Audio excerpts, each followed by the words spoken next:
particularly on VR technologies, just because it's one of the ones where we see such a barrier to entry, and it's something that people are talking to me about often, saying, "Oh, I wish that was used more. I'd love to see that used more." And yet we see it even with our sample of survey respondents, which are who are more inclined to use technology, as it being consistently one of the lowest used technologies, and that's been the case for years now. So everyone, I would love to introduce you to Tara, who is from the University College of the North. I've had the pleasure of knowing you, Tara, for probably, I think, a little over a year now, a year, but having lots of conversations about the really cool things that you are doing there.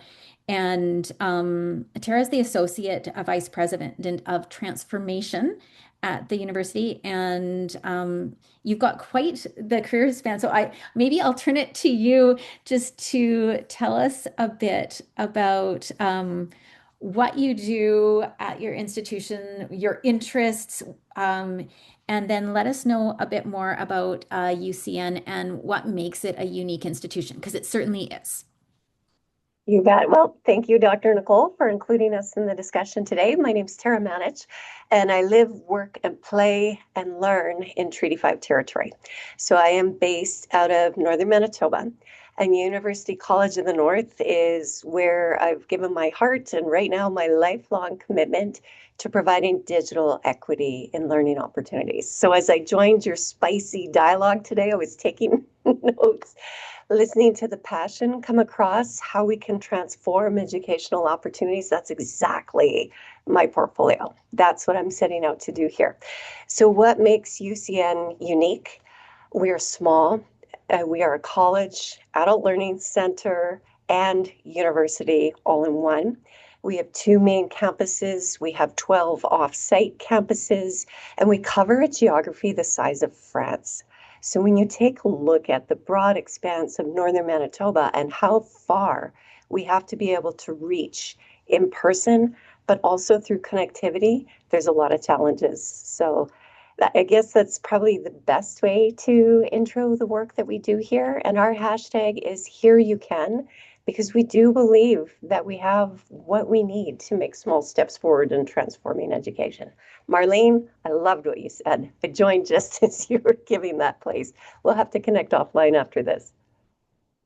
Yeah, I thought of you actually when Marlene was sharing her stuff in this session and even in the breakout room. And I think that there's a lot of connection there. And I think one of the reasons why I asked you here too is the fact that compared to bringing in someone who's in a major metropolitan center and using VR technologies, there's a lot of challenges that you face. And even in planning this session, you and I had the backup plan because the internet was really spotty last week when we were talking. And if the session if you had disappeared in the session, if you do by chance disappear, we would just switch the conversation over to digital inequities and the fact that we across the country do not have the same access to reliable technology, reliable internet, and all those things. So I think that that's also the unique perspective that you bring as well, that is really important to note here.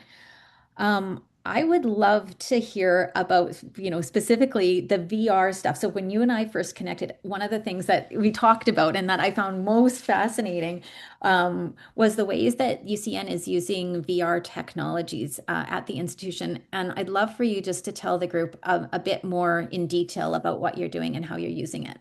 Oh, great, for sure. So, full transparency, we are very early stages. We are going at this wild, recklessly, but with great intent, and we're learning as we go. So, we have some pretty solid programming in your standard use of VR in post-secondary, your physiology, your anatomy courses, all those medical pieces that it just works so well with students to be able to have kind of that magic school bus tour, if you will, through the human systems as they're learning. It's great. So we've got that and it's on the go, and that's okay. But what we'd like to do is take a broader expanse to engaging more people in community with this learning. So we have a couple pilots on the go.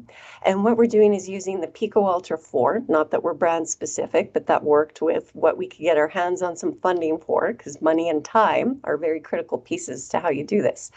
And we are developing our own power engineering syllabus and hands-on labs so that people in community will be able to take part in a regular STEAM time lab without having to leave their home community and make vast drives to get there.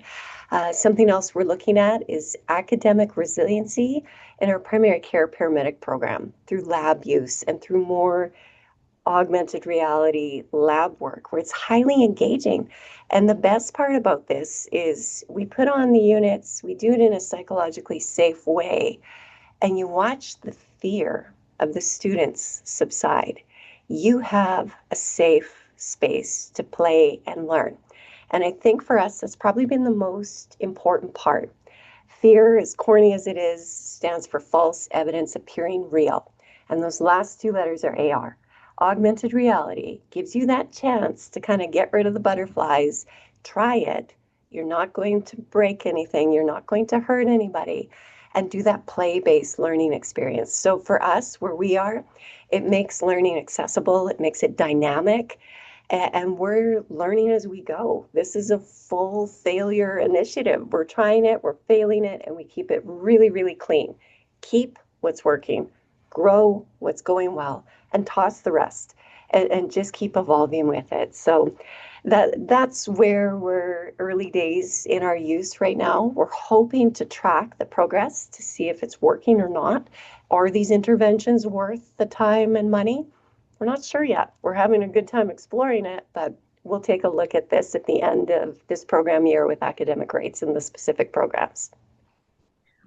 Thank you for sharing. And I love that idea of that giving people the freedom to kind of fail with this. I think that that's such an important attitude to have with technologies. I think sometimes we let, I love the expression, don't let perfect be the enemy of good. But sometimes, we also have to fail. And in institutions right now, it's tricky for people to use technologies and to try out new things because that fear of failing and the consequences of failing, the stakes can be really high sometimes. So I really love that that's part of your philosophy with this use. A question I have for you though, with that, and we talked about being in the beginning stages of this, and you mentioned, you know, again that letting people fail, taking what works, taking what doesn't. I'm curious to see, we've seen this again, I mentioned in the CDLRA data, the uptake is low. From your perspective, like what are some of the barriers and even maybe some of those failures, the things that you've tossed, those barriers to VR adoption, and how have you as an institution navigated those barriers? Yeah, so reading the report and looking at the 1%, we thought, you know what, why not? Let's make it two. Let's see if we can get a little bit deeper in here. And the barriers are the same for everybody. Post-secondary in Canada is hurting. Our numbers nationally are lower, money's tight. It's a very risk-averse climate in learning in post-secondary right across the board. So it comes down to your mindset. You just need to be willing to shift and really laser in on one problem, one task, one program, one unit, one lesson. So you're going in on one task that you can solve and making sure that you can support the cost from outside your current budget system. If we had to do this fiscally in-house, we wouldn't be able to pull it off and get these units out there. So we're working with our partners, we're working with angel investors, we're working with federal funding, grant funding like crazy, just to pull together and synergize the equipment, the training, and most importantly, the connectivity. Because where we live, work, learn, and play, the internet can go out like that. And then what? How do we keep the learning going in an augmented reality situation if there's no internet? So we're constantly looking at that. But the most important piece is the people. As you build your teams out to push this forward and take this, make sure you've got the people with you that are willing to take the adventure, because it really hurts to have a failure in the early outset. But you've got to have that team that can rally and rebound and fail forward. You're doing that attempt and learning and do it again and again and again and keep grow toss and just keep failing forward as you try these things out. So if I had a magic wand, free money for technology and emerging tech for every post-secondary institution, free tuition. If anybody out there is listening, this would be the way to go. And double down on our investments here, because that broader conversation about we're treating people as institutions, it's so broken in this day and age. We need to embrace that we don't know what our students are going to be 10 years from now. Look at the 30 jobs that have just evolved with AI in the last few months. We don't know if we can keep up with that, but it's the humans in the room, the relationships in the team that you pull together and rally that, yes, we can do this. We'll try these things out. So I hope that makes sense. That does. That makes a lot of sense. And I think those are really, yeah, again, great points. And I love the idea too that it speaks to something that's come up over and over. And I think that we've heard today too is that need for collaboration, finding the people to, within your institution to fail forward with you. But I think we've even talked about it today too, that broader community. And we've seen that need from talking with, Rachel and Candace, the need to break down silos and conversations with students about this to our panel talking about the need for greater, collaboration and working together. And we hear that again here that the need to work together is huge. Um, if if you haven't already mentioned it, so beyond what you've already said, do you have any other, like, what is your best advice for someone, or even a full institution who wants to integrate technology, like VR technology use into teaching and learning? I think rip it off like a band-aid and just go for it.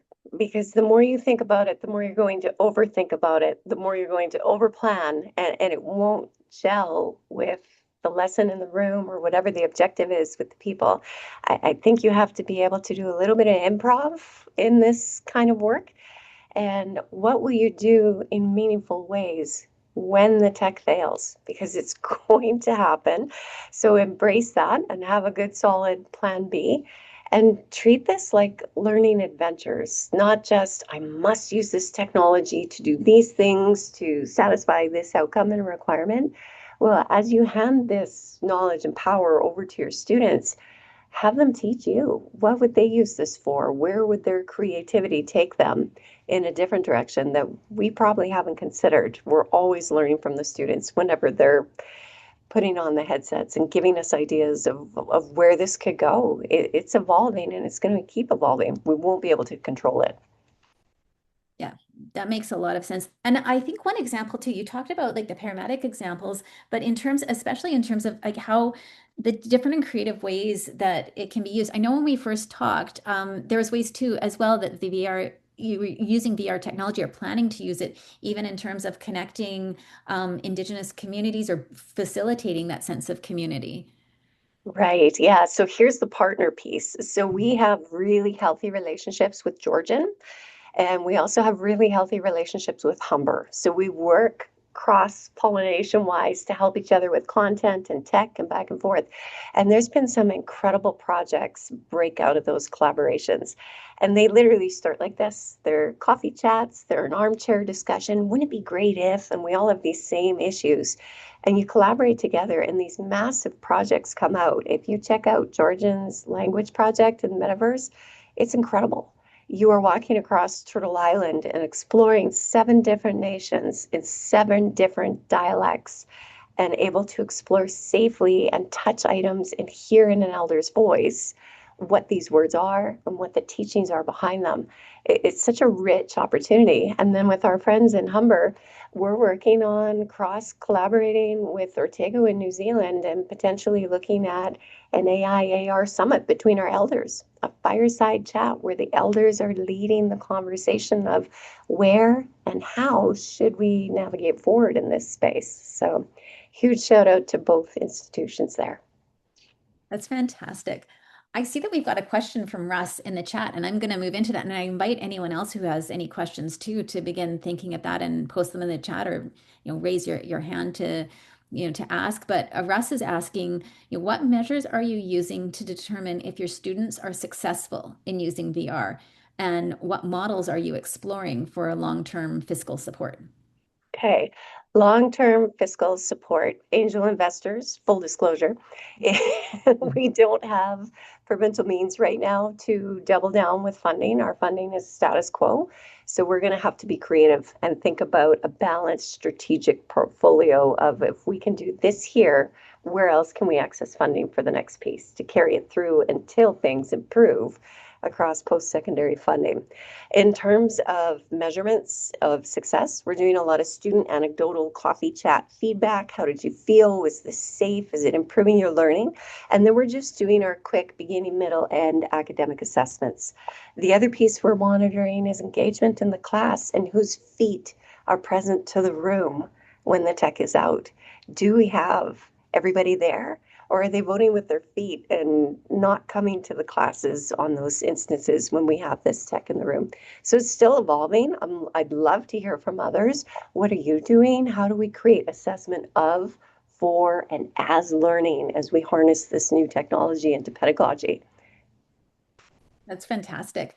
I'm going to open up the floor to any other questions. I have more questions I can ask too, because I could talk about this all day. And Tara and I have had long conversations about this, but I would love to give, we've got about just under 15 minutes left, and probably, closer to 10 if we're gonna, for us to wrap things up at the hour.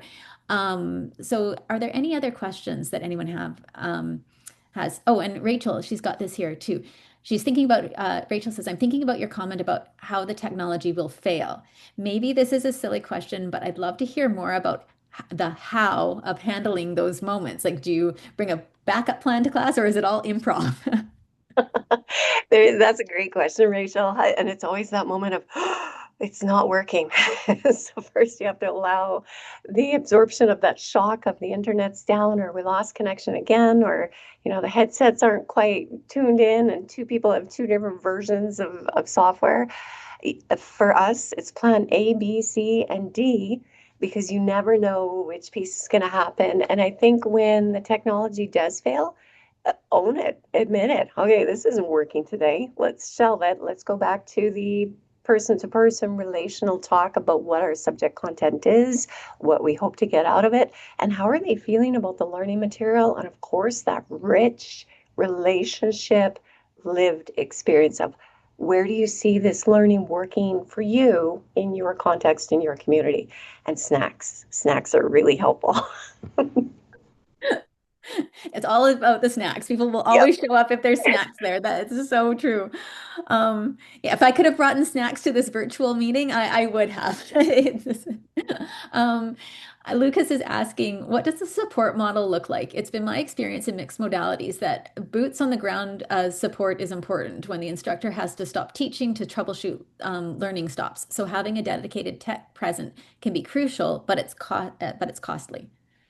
Yeah, this is so true because you have really passionate, exciting, I'll say good vintage like myself who have been around, 25, 30 years, and they might not be so familiar with the tech. Oh, and then we've got Tara just froze right there as well. I and as she's thank you for all who are putting comments about the snacks here.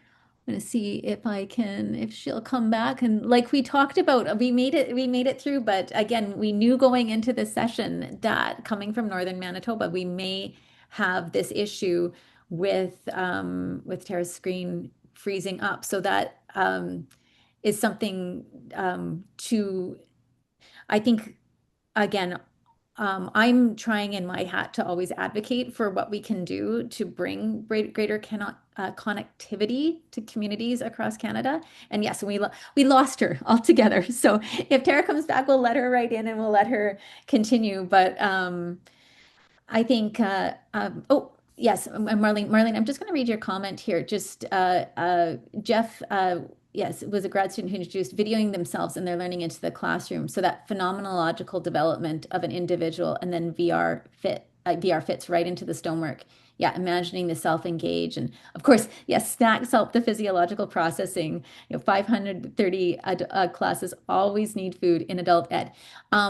Marlene, I know just because you've asked a couple questions in the symposium and we've got about 10 minutes, I just want to make sure I will come to you, but I want to make sure that there's opportunities for anyone who wants to ask a question too. So if there's anyone else who has a question, and then Marlene, I'll just come to you. I just want to make sure we don't lose anyone in the questions here as well. So I'm monitoring. Okay, perfect. Marlene, go right ahead. We'd love to hear your perspective because I know it's very well aligned with what Tara was talking about. Oh, sorry. We've got Tara back.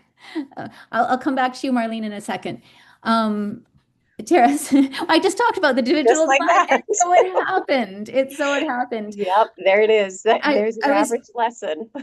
yeah. In the meantime, reading about this all the snack comments in there. I know Marlene has something to mention as well. But we've got I wanted to make sure that you had a chance just to finish asking answering Lucas's question about support, the support model. Yeah, so the support model, I mean, we have our LTFs, but they're not out in all our communities. And it would be wonderful if we had the money to support XR specialists that could really dive in, who have instructional experience. So they understand not just the tech, but that stage pressure from the professors and staff and faculty to be able to perform with this elegantly, not clunky as we try to load and sync and put everything in together. So that's where I really lean into our students. A lot of them know this software from gaming and they know it well. Embrace that. Have them co-teach, do your small groups. Think about that kindergarten methodology where we're all a piece of the relationship in the learning community. I think that's critical. It's funny, even sometimes I get asked just because of what I do at my kids' school for, technology input on like using devices. And what if the teachers don't know what to do with a device? And it's like, figure it out with the students. They're going to be able to help you for the most part. Marlene, I will turn it over to you because I'm sure you have something very like really want to hear what you have to say and give that time to you and Tara to talk. Oh, and you're muted. It's such a good example in the margin that Tara operates in of how we need to fold people back into the institutional context and how the institution has to adapt to what those people need because we have big industry, we have mining industry up in that area too. It's not just indigenous people, it's people that need to participate in some very real ways. And I gave my example of Jeff Stepaniak helping students watch themselves learning so that they would get that feedback. And I think that's what that virtual reality piece does because I had another student who was looking at how students learn in those classrooms online when they are remote and they're doing it with their phones, with their computers. And I think we need to help them understand that space they're occupying and help faculty understand that space and broaden it because we operate in it, we live in it, but we haven't really tackled it. So we need some publications in those areas. Thanks. Yeah, I would agree. Definitely. I think, and that's the thing too. And I think we've got, we've had good small scale studies, I think, in terms of different technologies and how they're doing, but, bigger scale studies and sharing these ideas and sharing this knowledge is huge. Tara, in the last minute or two here, do you have any final thoughts? Anything else that you would love to share with us about your experience with VR technologies? Anything that we missed here? I think relish in the delight of it. The first time somebody tries on a headset and you're doing like go demo mode, go fancy, get the big demo piece and enjoy it and just laugh and smile as you're working together it because the first time someone puts it on, it is a little bit breathtaking and exciting. And that's something to really celebrate. And that's the piece that we want to grow. We want to grow the excitement, anticipation, and comfort with it. And that's it. It's a pleasure to connect with you all today. Thank you very much. And if you want to, if you're whatever contact information you're comfortable sharing, if you want to put that in the chat, just in case people want to follow up with you and to chat further, I know that I'm sure people would love that. And again, this video will be posted as well in the LinkedIn group, and Tara will do my best to get you into the LinkedIn group as well too for the people who are attending asynchronously. So in case they've got questions that they can ask that as well. So with Definitely. that, yeah, but that said, I will remove spotlights here, and I've just got a few final things before we